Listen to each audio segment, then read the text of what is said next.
Yeah. Welcome to Grawlix Nights, the Grawlix Podcast live show. I'm Randy. Melanie. And I'm Jesse.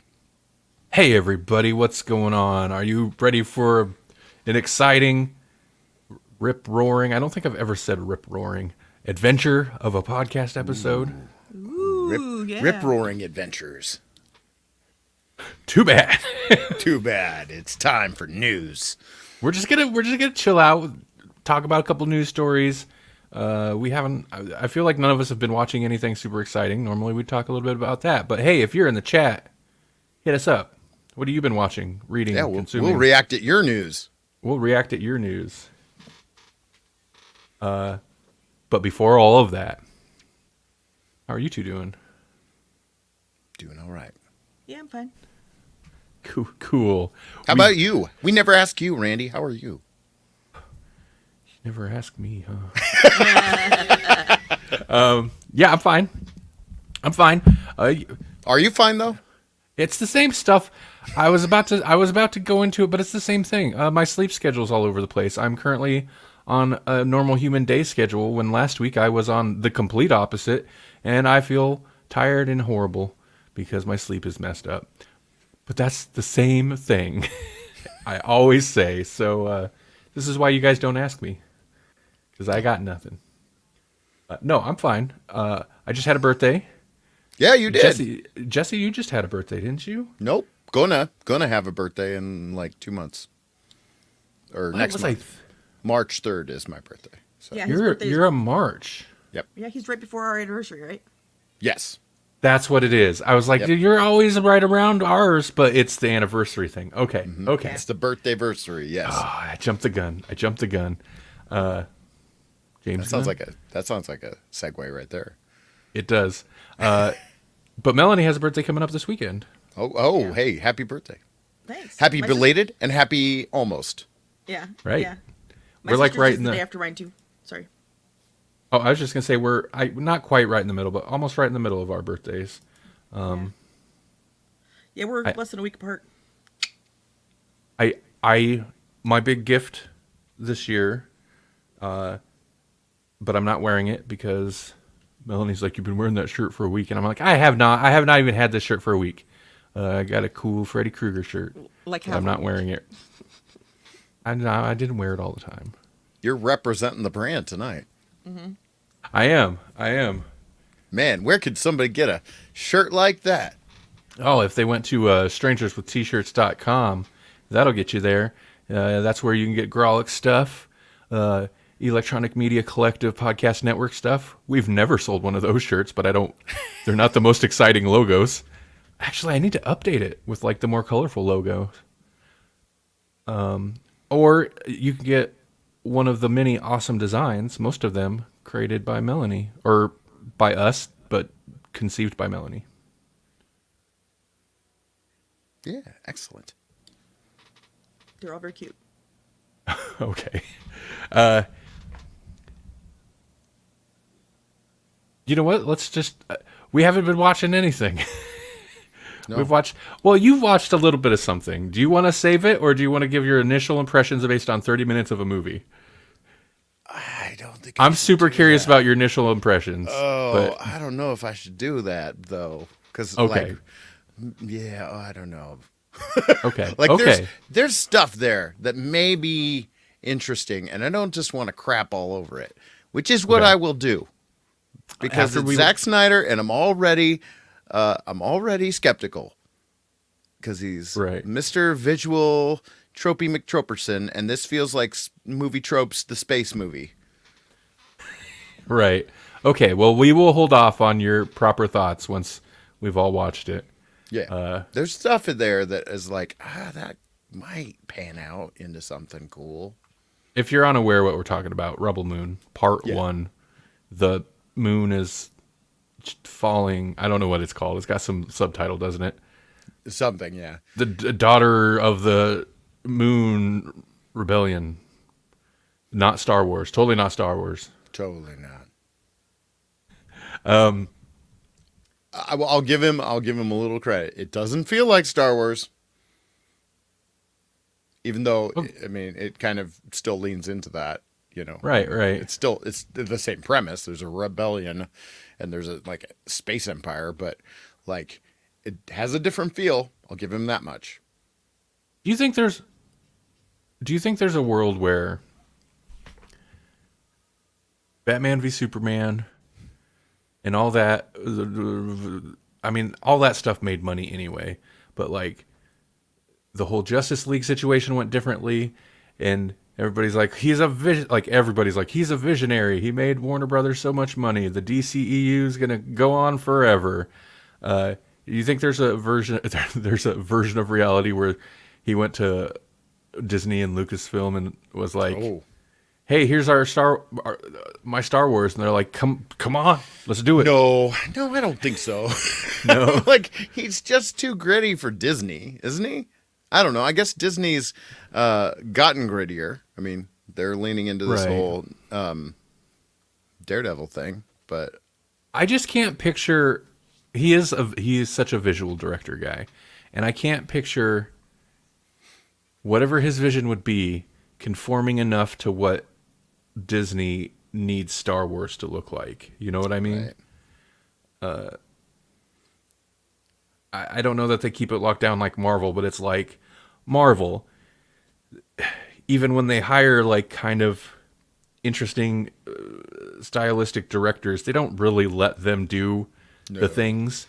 Or if they get somebody like Edgar Wright, the project just falls apart because I'm sure he had very specific things he wanted to do that was maybe too far outside of what they were comfortable with. I just kind of imagine Star Wars was run the same way. I don't know. Hypothesizing. Yeah, I don't know. I think Dawn of the Dead is peak Zack Snyder. Yeah. I think you're right. You know? Like, that's where he's at his best. You know, he can be a little raunchy. He's in a post-apocalyptic world. He didn't write it. I mean, I suppose he wrote it, but like the hard work was already done. You know, right? I like Man of Steel, I do, but anyway, let's move on. This isn't Snyder Watch, and if it is, I should have played the video. Right. Any excuse to play that little intro video. Anyways, that's coming, guys. That's coming because I'm not 30 minutes in it for nothing. You've invested that much already. I've already invested 30 minutes, and it's like, dang it, I almost want to see how bad this is going to suck. I just keep forgetting it exists. We've talked about it like the last two weeks. We're like, are we going to watch that this week? Yeah, let's watch it. And then I just forget it exists. I forgot about it until today, and then I was like, oh, we were going to do that.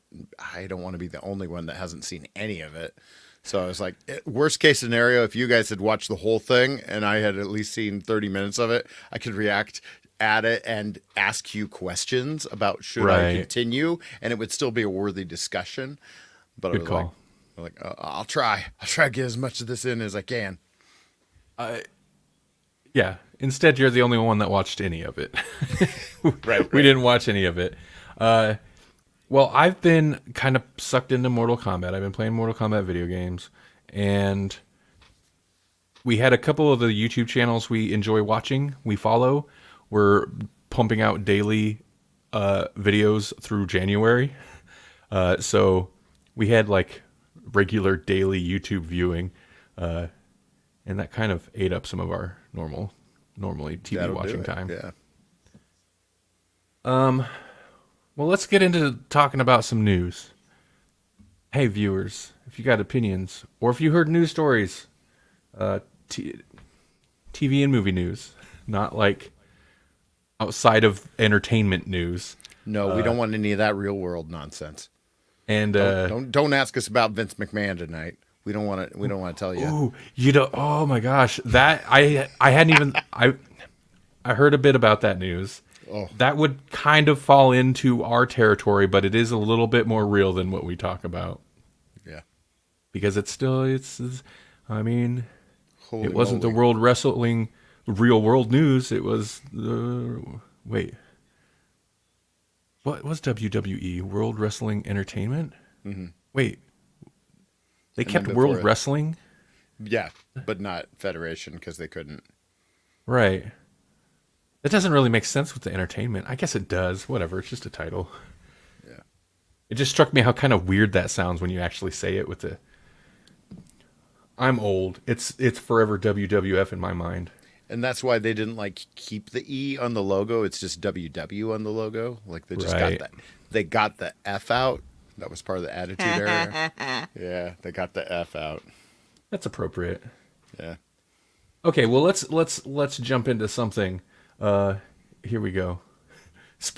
Speaking of real news. All right. I love that we just had this scrolling that whole one episode. DC's gun reform. And But we it have no was viewers. super like prescient at the time too. It's like, Yeah. well, we're in an election cycle. Guess what? They're not going to talk about during the primaries. Yeah. Yeah. Gotta talk about that border. Gotta manufacture a border emergency. Yeah. And then vote against any kind of reform that would do kind of what they said they wanted to do, but they don't want to do it because now it's not their guy doing it. I was gonna say, yeah, vote against the reform that they were all in support of until certain orange decided he wanted to run on a border policies, and then suddenly, they don't like the reform they were about to push through and all support. Yeah. Yeah. I hate it. But listen, we don't talk about that news here. What are we don't. doing? We don't. And we Okay. still aren't, are we? Nope. Look at that. I didn't hear didn't. anything. Nope. So here's the Crickets. first story. I'm going to jump over to deadline.com. Okay. Supergirl, new Woman of Steel, is House of the Dragons, Millie Alcock. I don't know how to pronounce her name. It's that chick from the House of a Thousand Dragons. That's what it is in my head. House of a Thousand Dragons. It's not Daenerys. Right. It's the proto Daenerys. Isn't She that looks- the? Sorry. Go ahead. I was gonna say she looks like she would just stare at you with that face and make you feel horrible all day long. She does feel like she shouldn't be Supergirl, but she should star in a remake of Mean Girls. Right. Yes. Right.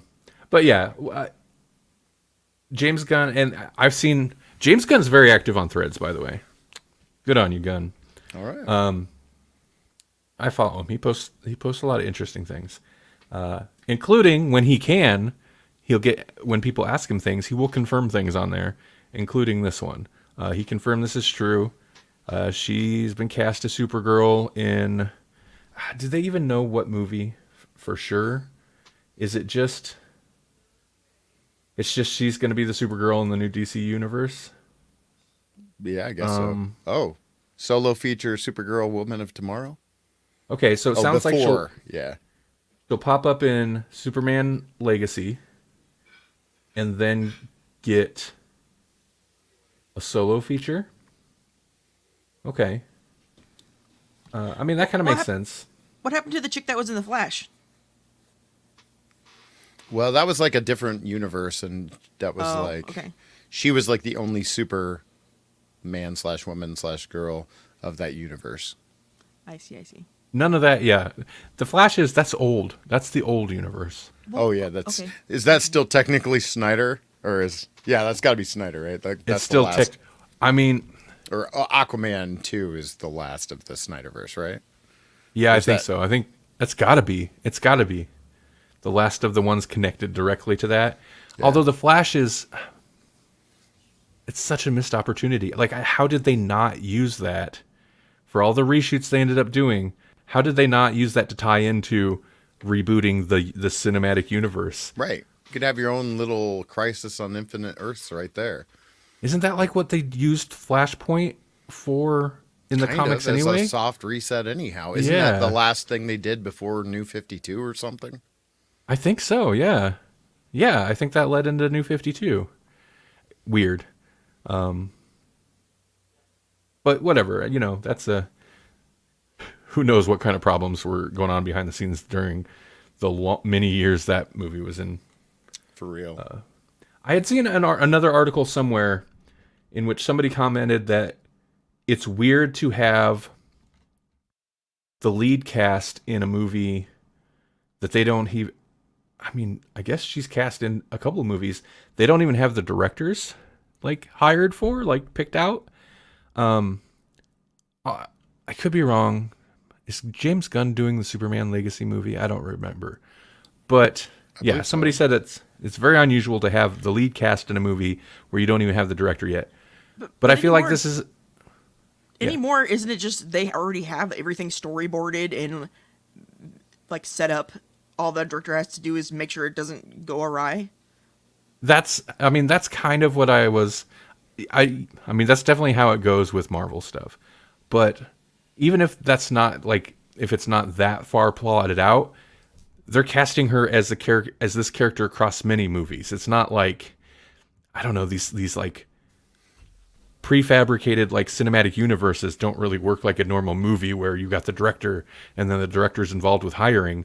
Like we never got a single Batfleck movie, so right. We just got him in everybody else's movie. That's it. Yep. Yeah, you're like casting for. I mean, you're casting for a season of TV shows, except it's movies, and the director's going to change from episode to episode because it's just very big budget TV series, in a sense. And who needs continuity? Not us. Right. So that's really all there is to that. I don't know. She seemed interesting. She wasn't. I was actually. She's interesting, and I was kind of disappointed she wasn't in House of the Dragon longer, but they aged the character up pretty quick. Yeah. Right. Here's a piece of news that I was excited to see. If nothing else, no, I changed my mind. This isn't going to change anything because this finally addresses something that Melanie asks me about almost weekly. Oh. If not, maybe bi-weekly, but almost weekly. But you know what? Even if she has the answer now, she's still going to ask me. I am. What is it? Okay. This is, I think this news broke today, but this is from people.com.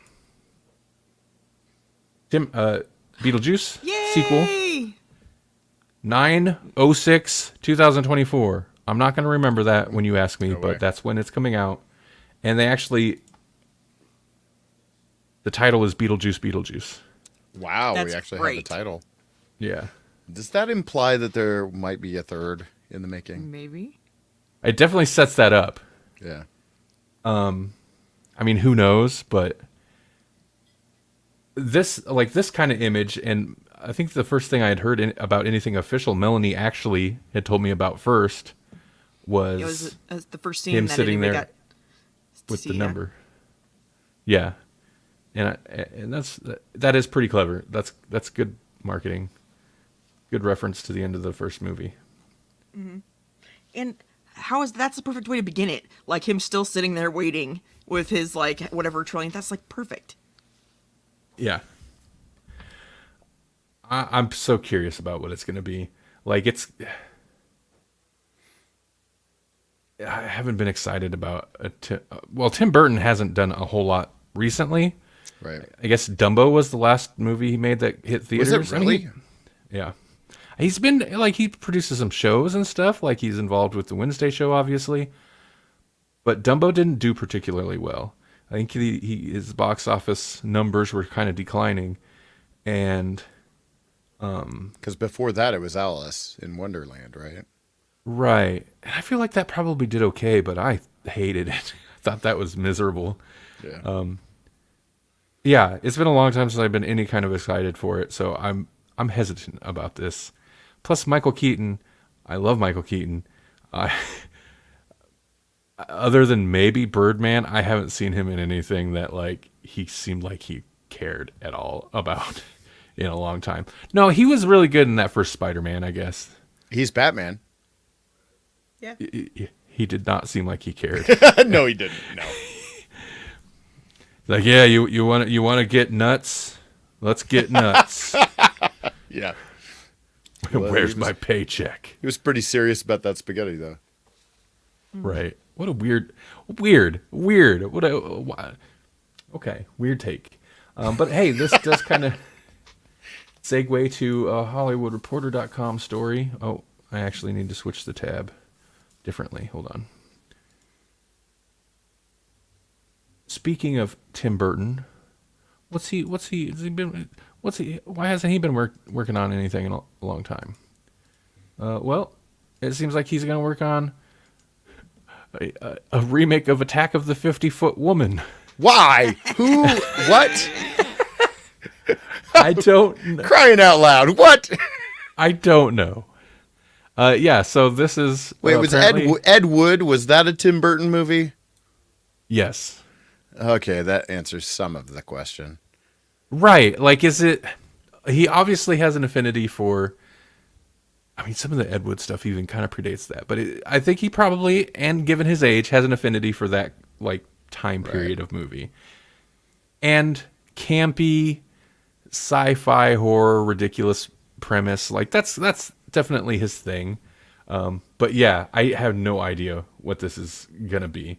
But he is attached to direct the movie. Yeah. Okay.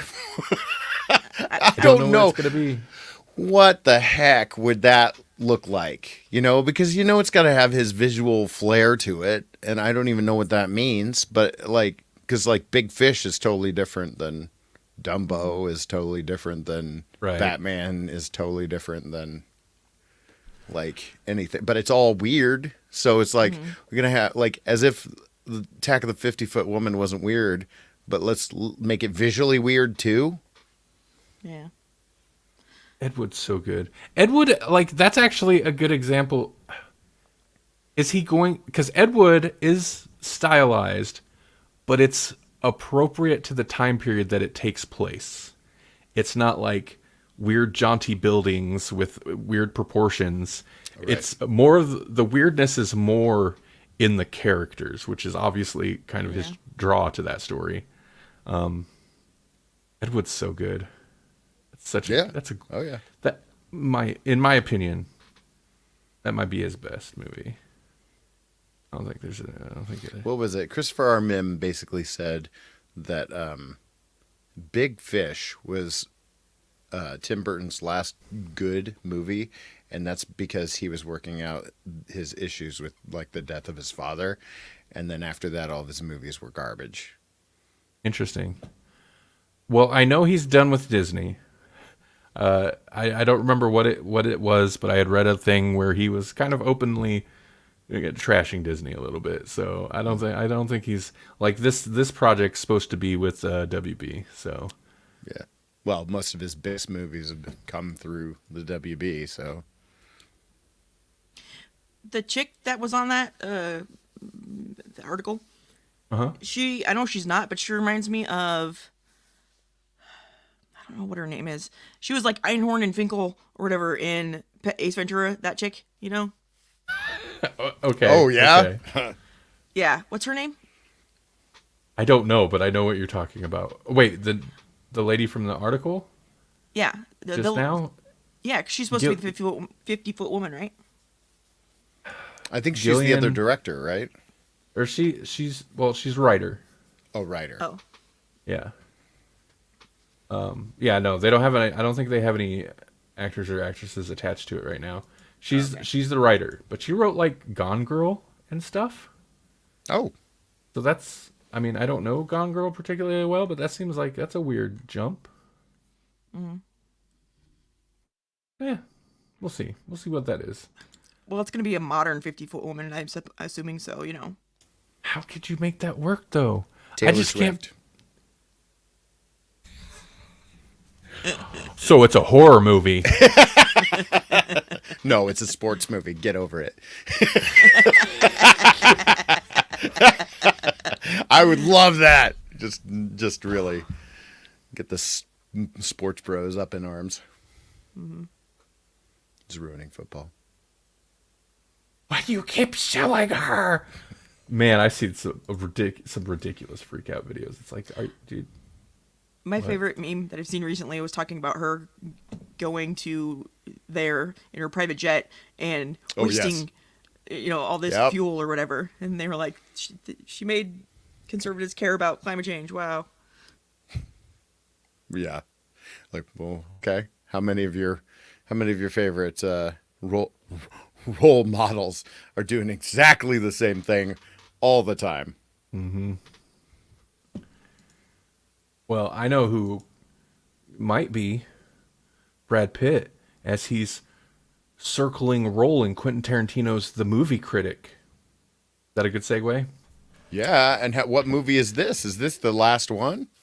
Apparently, yeah. So this is tenuous. I debated grabbing this one because it's from the Hollywood Reporter. I mean, they're reputable, of course, but like, it's not like any confirmed thing. It's like It's a tweet. hearsay.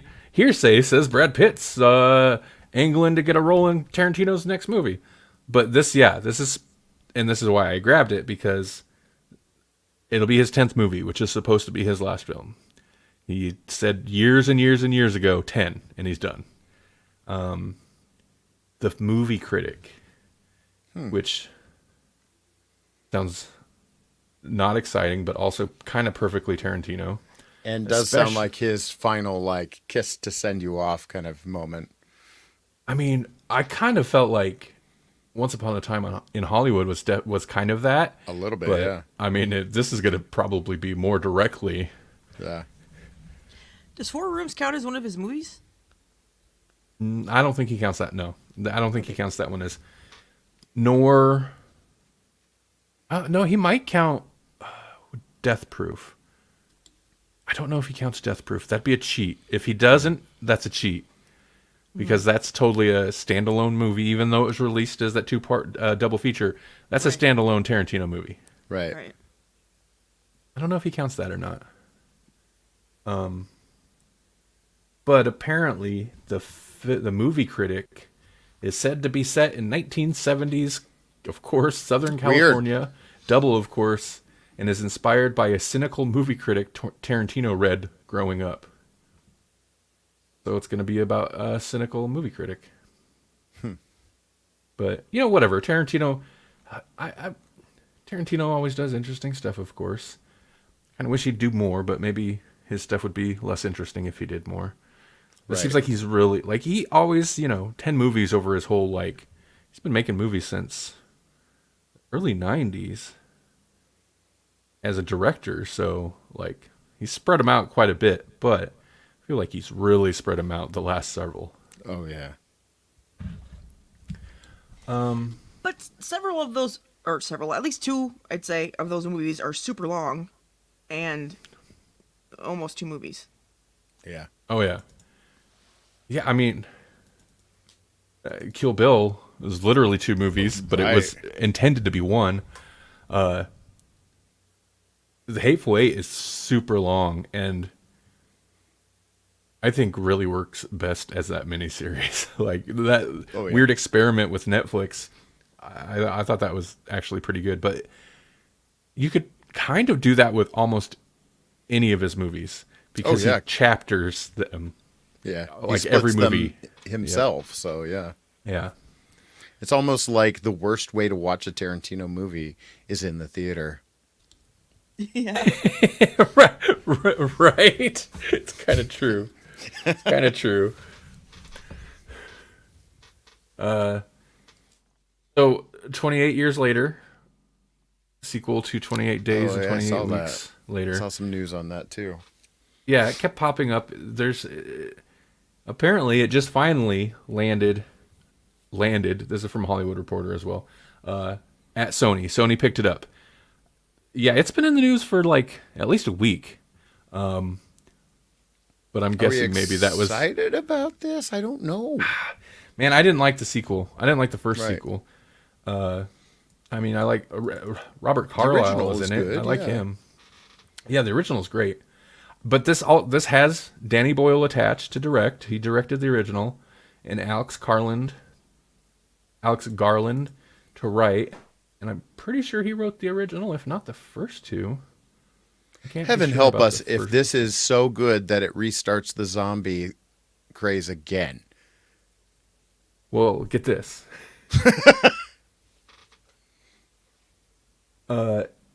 According to Hollywood Reporter, director Danny Boyle and writer Alex Garland have reunited to write and direct the sequel, which also comes with a part 2 to be written by Garland. Boyle would only direct the first project, with the sequel's director to be determined at a later stage.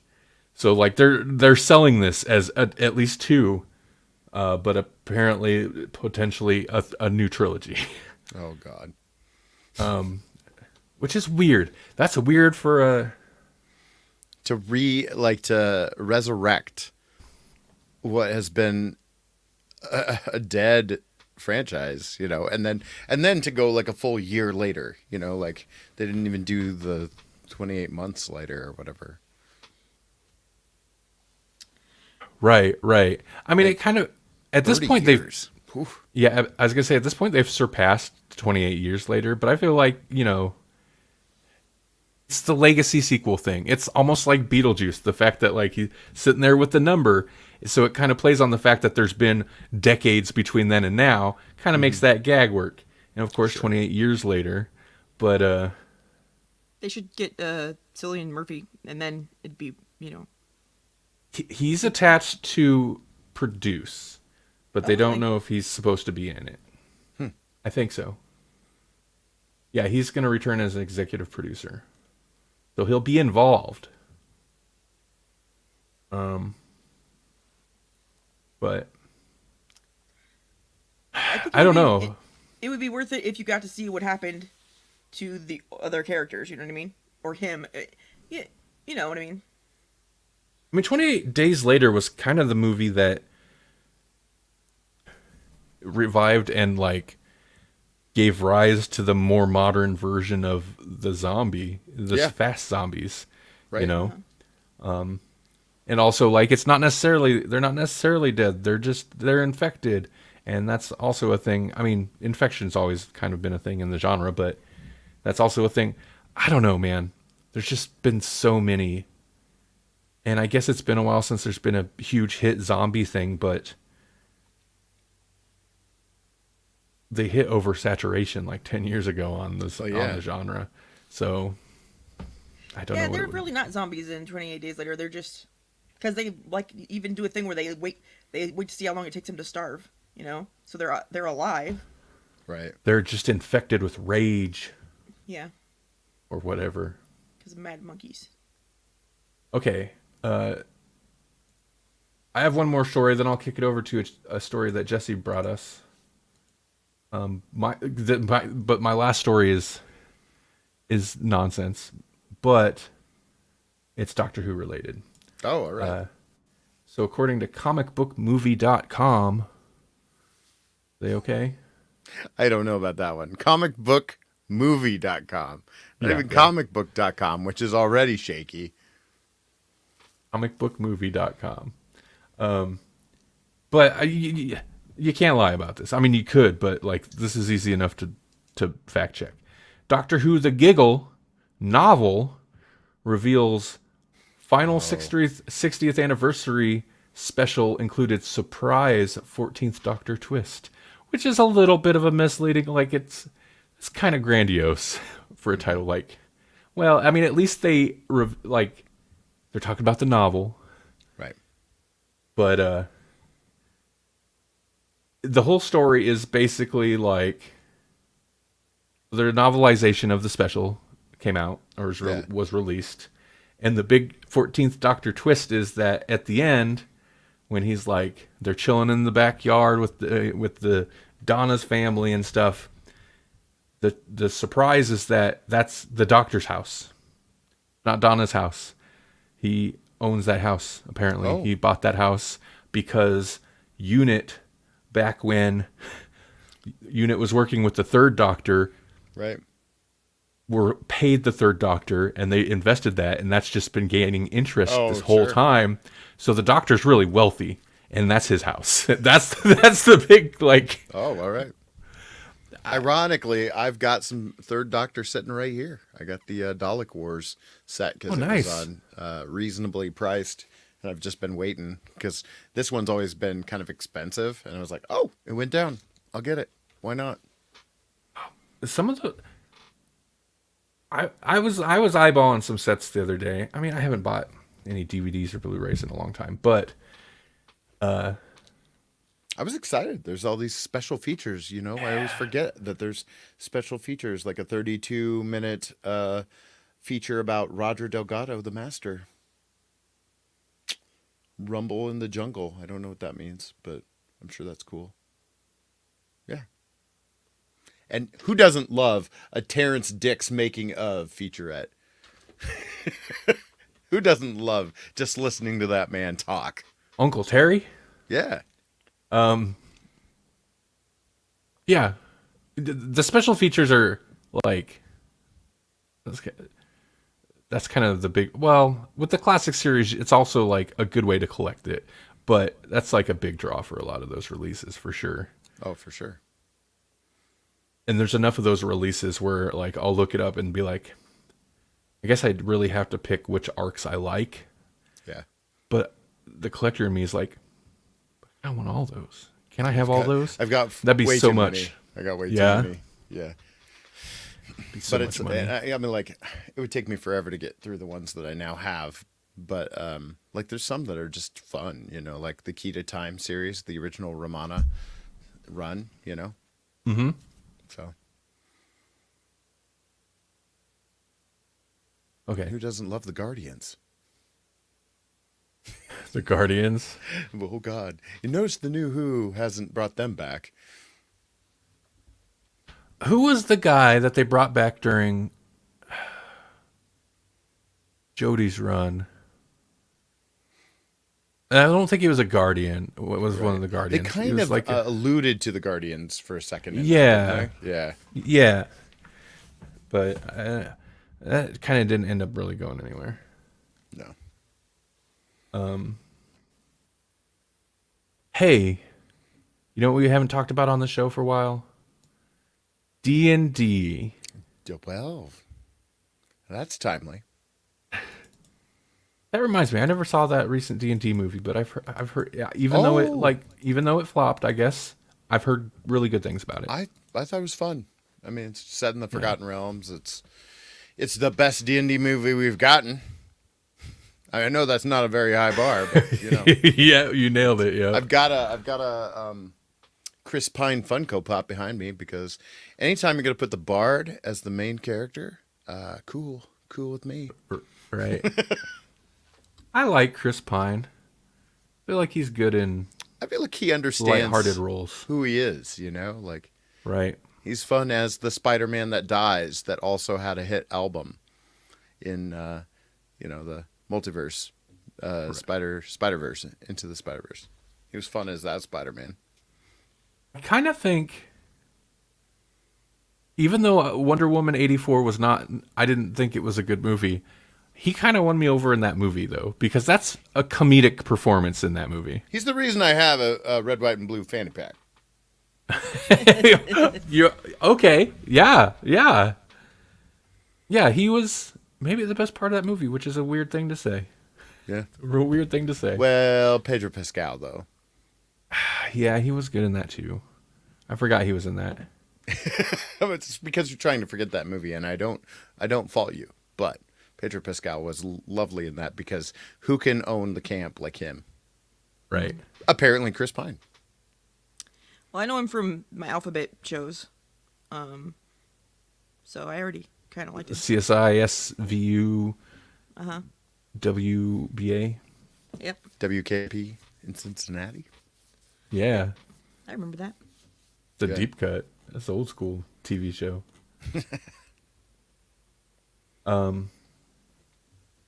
Yeah, so they were talking about how would this impact the movie rights, because apparently even though the first one didn't do very well, there was still talk of a sequel to that movie. Right. I don't know what it would do because kind of everything's up in the air and it depends on if they would sell. So burying the lead, the story we're going to talk about here is that Dungeons and Dragons publisher denies selling game to Chinese firm, but basically there's been rumors that Wizards of the Coast, which is a division that Hasbro owns, that also is in charge of Dungeons and Dragons. They've been struggling financially for a while now. Their toy sales were way lower than purported, but the one part of their business empire that's really been doing pretty well, that's pretty healthy, that's pretty stable, because, Dungeons and Dragons 5th edition really hit big. There's people out there really bringing it into the mainstream with things like, what's it called? Critical Role? Is that right? Stranger Things. That too. Yep. Stranger Things. Yeah. But there's been several kind of high profile Yeah.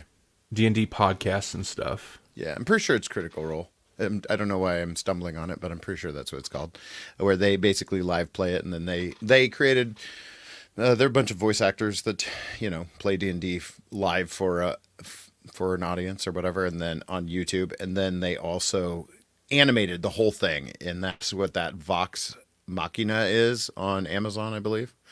And so that's like the now animated adventures of those characters. Well, they were rumoring that the one way to get them out of this mess is that they would sell this part of their property off to help kind of bolster their revenue for the year. And they were looking at one group. It all happened because one guy was kind of looking at it. And he's like, I don't want to have to license my, I love this stuff anyways, and I don't want to have to license it for video games anymore. I believe that they're like a company that was probably involved in Baldur's Gate 3. Don't at me if I'm totally wrong. But this subsection is under the umbrella company of Tencent, and they make crazy amounts of money, and they own all sorts of stuff. And so this would be right up their alley, and they could potentially afford to spend the kind of money that it would cost to buy this. And Hasbro bought the company like way back in the 80s when TSR basically sold it off for, I don't know, a couple million or whatever, and now it's worth billions. So yeah, we'll see what comes of it. They are essentially saying that, no, we're not going to sell it to China. But we'll see, money talks, and we'll see what actually happens. Right. Yeah, I don't know.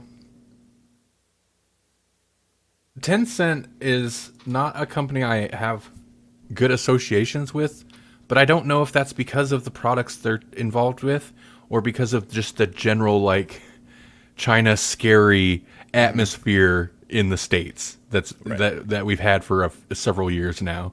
Like TikTok and just all that. They're the new Red Scare because they're the only communists that we directly deal with. So I don't know if Tencent sucks or if that like permeation of the Red Scare is actually sunk into my brain and had effect, which is unfortunate if so. But that's interesting. Yeah. Well, I was gonna say if somebody does buy it, hopefully they're a little bit more lax, because I know a lot of like just not necessarily high profile like D&D podcast shows and podcasts and YouTube series aren't actually D&D. It's usually like Pathfinder, because traditionally they've been like that's more open, right? Whereas D&D, like Wizards of the Coast, is more litigious. Well, and that's the thing, is that this year was a bad year for them in terms of fumbling with D&D, where they were basically like covertly looking to kind of shut down the open gaming license, the OGL, which was what allowed all these third-party companies to basically take the rules of D&D and still make you stuff for D&D. And it was all legit, And so it's been like that for years now. Wizards of the Coast actually set that up in the first place, and I think it's been a pretty good thing. Like, high tides raise all boats kind of thing. Yeah. But they're kind of moving away from the book market, and they want to get like, because now virtual tabletops are becoming a much bigger thing. And so they basically want to move more in that direction and make it more like more digital, more online, more that, and charge you that sweet, sweet subscription money. Yeah, everybody I mean, D&D's like they're really set up to keep like by the nature, like it's not necessarily a reoccurring like earner, but it kind of is. They release new editions, but also like all the expansions and stuff. Like that still makes some money, but everybody wants that sweet subscription money. Yep. Whatever as a service, they want that reoccurring monthly bill, and also the ability to like infinitely scale, which is not a thing, but Right. interesting. Kind of amazing. It is kind of amazing. It is really amazing because it kind of ties into something that I was going to talk about, which was hold on, a paper that recently was published in Sage Journals that was written by Joseph Mertz, Phoebe Barnard, and Rory Sutherland. And it's called World Scientists Warning, the Behavioral Crisis Driving Ecological Overshoot. So, they argue that the growing climate crisis is fundamentally a human behavior crisis that needs human behavior solutions. So, too much emphasis is put on resource focused solutions like transitioning to renewable energy and stuff like that. And those are slow, and, it's going to take a lot to get those accomplished. Instead, they feel we should focus on unsustainable overconsumption, the three major drivers of which, and this is what they say, economic growth, marketing, and pro-nationalism, which is like encouraging people to have babies. So they say advancements in health and technology have limited factors that once kept the population cold, and the subsequent explosion in population, along with survival behaviors that have become problematic in the new environment, like pleasure seeking, pain avoidance, amassing resources, dominance displays, and procrastination to action. Those are all big factors in what led us to climate change. So they think, in this, that's what a big portion of this paper is. The answer to all of this is that the same tactics that brought us to the climate change will help us get rid of it. So they say that, first of all, countries need to realize that the climate crisis is going to cost them billions and billions, maybe trillions of dollars. So they need to do something to mitigate it. And rather than allow corporations to manufacture need for their own gain, they should be encouraged to use their marketing resources to help fight climate change. Basically, they're saying like companies are really good at manipulating people's opinions and kind of shaping their habits. And it's true, we have like lots and lots of science on it. They do it Right. constantly.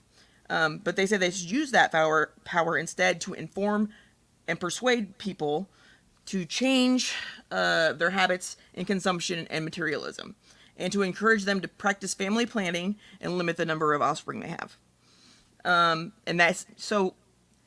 It's always fun in movies when the villain becomes the hero, but it doesn't really work that often in real life. So even though they want that to happen, they're not really expecting it, but they're trying to encourage anybody that's in the media or, anybody with a voice, basically, to try and share the message that this is the way, we are the way that it's going to change. We have to change ourselves, the way we approach the world, if we want it to get better. We can't rely on companies and countries to get it done for us. So I figured, we're kind of media. I should probably, share the message, because I don't want the planet to die. Full circle. Taylor Swift. Yep. Okay, well then I will hold all of my comments, because you're right. we can't rely on the big companies and the government. We have to convince the big companies and the government to manipulate us into saving ourselves. Well, if No, they're not going to do it on their own, as No, I think yeah, is their point. absolutely, yeah. So yeah, you got to sway public opinion into, yeah. Well, I mean, I'm facetious, but also honest on that Taylor Swift thing. Like, she's registered enough people to vote that it could have a major impact on the upcoming elections. yeah. Just because she's like, hey, get out there and vote. And all of her, everybody that's going to listen to her is young. Yeah. Well, that's the only thing that makes me not like break down crying every day is that young people care way more about it than we do. Getting them to change what they're doing, I don't know. But the more we talk about it, the more likely they are to do it. But they're going to try to do something either way. I just hope, they put more effort into it than we have. Right. I mean, no, I think I'm not poo-pooing on that paper. They're right. It's great. The flaw is thinking that the government or companies would ever do anything that's not in their own direct self-interest in the immediate term. Because the long term, their self-interest is to, like, I don't know, stop climate change or slow it down in some way. But that's not how business works. It's short term, this quarter, projected next quarter, next year at most. How do we get the most profits? And it's not by convincing people to have less babies and whatever. Don't buy as much plastic buy stuff less, and yeah. whatever else. Just consume less, period, yeah. And it's all on the companies because the politicians will follow whatever the companies decide they want to do, because that's why we're in the situation where the laws are very counter to what is illogical, because companies have lobbied and gotten their way on whatever. So, whatever. The politicians are paid to do what benefits the companies, and they're driven solely by what benefits them, the company. If you want any more proof of that, just watch the recent hearings with Zuckerberg and how performative it is. Like, honestly, I haven't seen any of that yet. Oh yeah, it's just Republicans yelling at Zuckerberg, and Zuckerberg not knowing how to respond because they don't prep their people so that they can just tear them apart. And then, like, honestly, it's like, okay, it makes Zuckerberg look bad, but also it doesn't make him look bad. You walk away from that either thinking that government is ridiculous or that Zuckerberg is ridiculous, and nothing will get done either way. It's just people yelling at Zuckerberg in a room. Right. Meanwhile, there's a real problem about Right. Teenage girls being objectifying themselves and being exposed to objectifying material on Instagram. Like, that's that was supposed to be the point of the thing, and really they're just like out there yelling at him and being like, "Who did you fire?" And he's like, "Well, first of all, that's not appropriate for us to discuss here." Like, that's what not. that's what it always turns into. It turns into, I mean, at least I haven't noticed as many headlines about mind-numbingly stupid questions that old, totally on tech not savvy.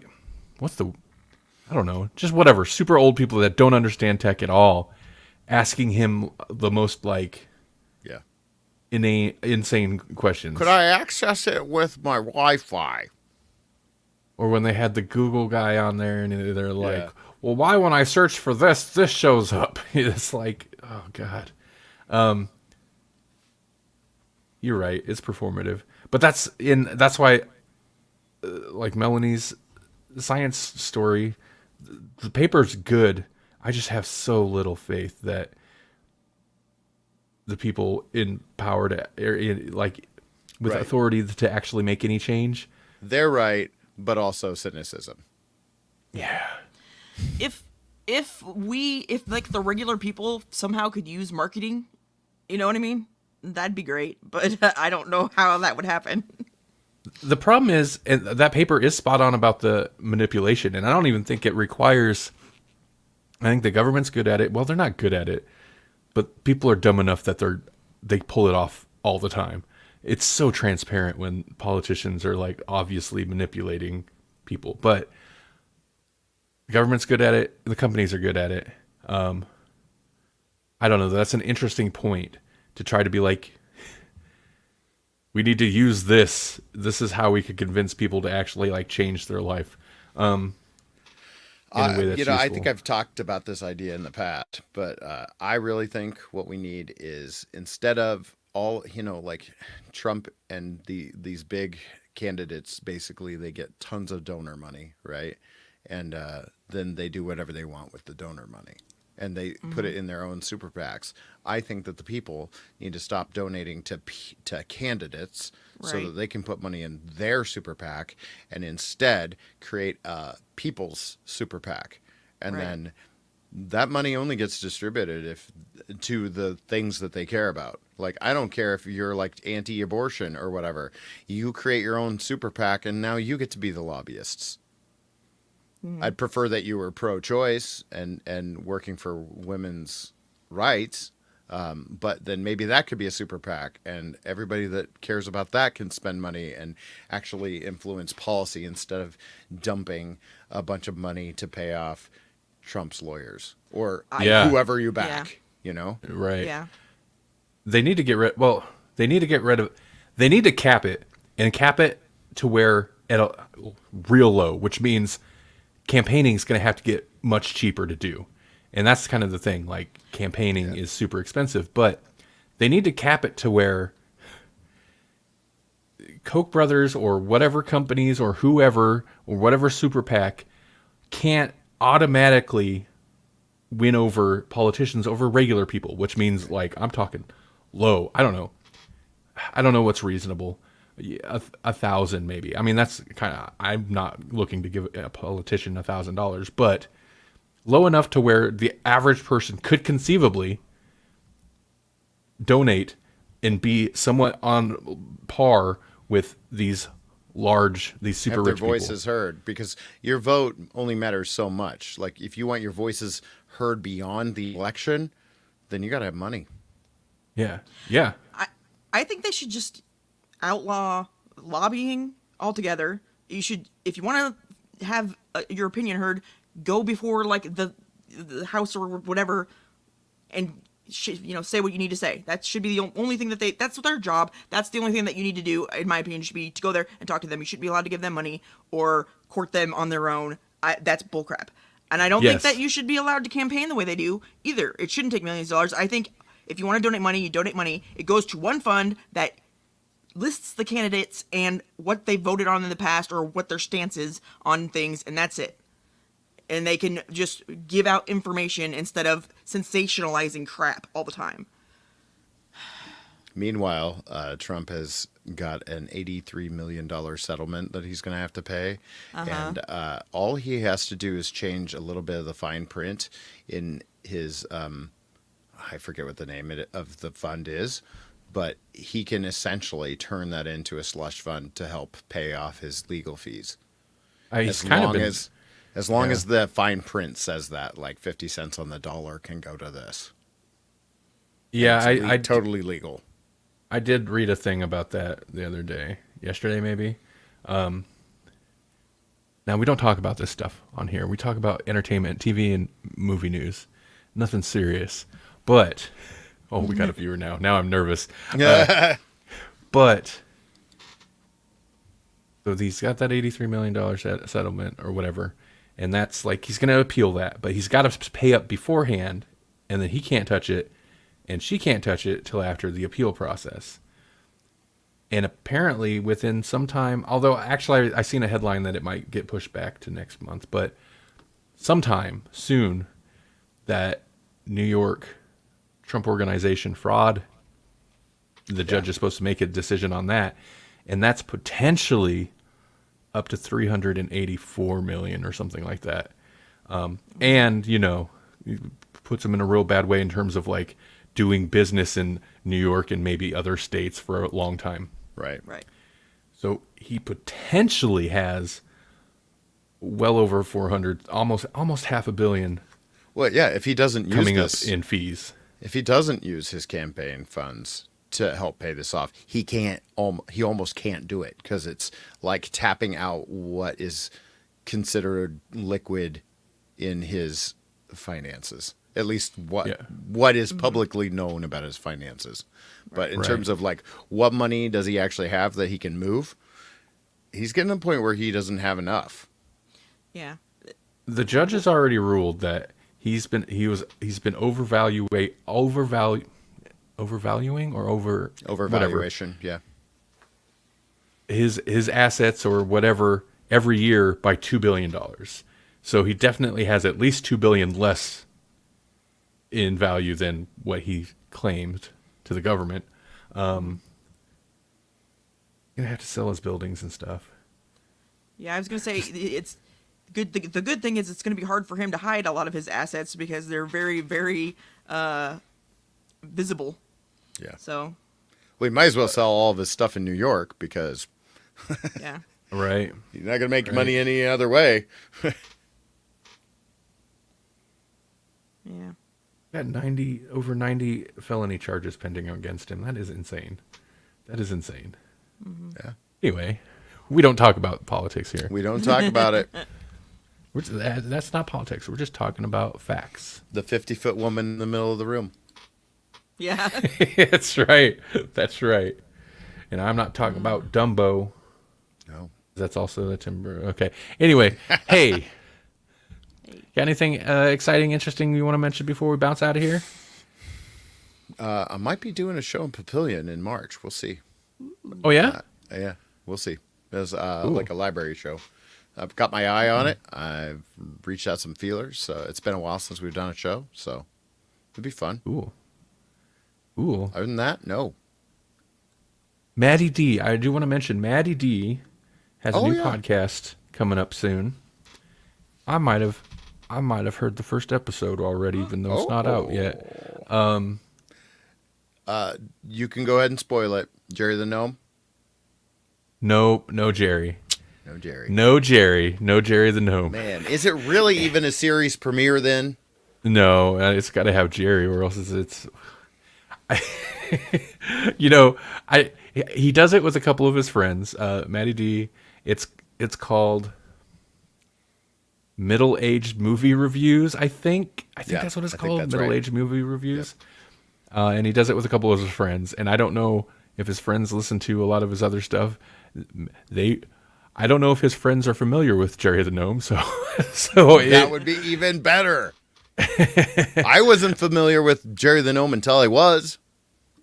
But the premise of the show is they're going through, there's the book 1001 Movies to Watch Before You Die, basically. Right. They're going through that and watching movies from that list, which is actually up to like 1,200 and something movies at this point. So yeah, and then they discuss it. And the first episode I listened to it, I was very entertained. I'm sure I can say what they were talking about. They were talking about Maddie D. I'm sorry if I can't. Apocalypse Now, and I've seen Apocalypse Now, of course. So it's one of those podcasts where if you've seen the movie, I just wanted to keep like jumping in, but I'm like, sure, I'm not there. Oh man, so he did to you what we've been doing to him for years. At least when we used to talk about comic books. Yeah, exactly. And I'll probably show up on an episode once in a while, or at least once at some point on that. So, all right, I'm middle-aged too, right. It's ironic because like one of the big ones that he put on the poll list long time ago, and I hadn't been mad about it in a while, and then Axton, another middle-aged man, brought it up to me and reminded me that I'm mad about it, is that Paper Girls never got a second season, and I'm mad about it again. Yeah, that sucks. Yeah, Amazon that was Amazon, wasn't it? Yeah. Pulling a Netflix. Man, way more original premise than The Boys, and The Boys is over here getting spin-offs. Yeah, multiple spin-offs. Right? I feel like the Paper Girls wasn't... it was advertised, but I feel like they were banking too heavily on like making it look like Stranger Things, and trying to get the Stranger Things audience instead of like making it look interesting on its own, because the premise is super interesting, Right. but it's definitely the kind of story where you don't want to just be cliffhung after a season. Right. Especially when you're yeah. just finally starting to peel back some of the layers to see like, oh, we thought this was weird. This is really weird. Oh, that was another story I wanted to cover. Is basically just the further encrapification of, that's my censored version of that word, but of the streaming services, because Disney Plus is now adding into their like terms that like they're doing a password crackdown. I saw that with Hulu. Yeah. Yep, and Amazon just added ads, so you have to pay $3 more a month on top of whatever you're paying to not have ads. Yeah, it's just all getting crappier and crappier. Everything's just getting worse. We're It's just going to not- run right back into the cable company's open arms. They'll just be there waiting for us like a warm hug. It's so clearly going back to that model, to where you just Sustainable growth. Yeah. yeah. Well, as it is, you can bundle your Hulu with your Disney. Yeah. Isn't that kind of what the cable model was? You just get as many channels as you can, all in one little bundle. We call it a package. Yeah. In theory, I don't know. I used to say like, if I could just buy this channel and something, like create a little bundle, but it's not going to be that. It's going to be the same thing as cable, to where you can't just pick and choose certain things. It's going to be like a big price, and you're going to watch like 2% of what you're paying for, and the rest is just crap. Yep. And that's what it's going to be.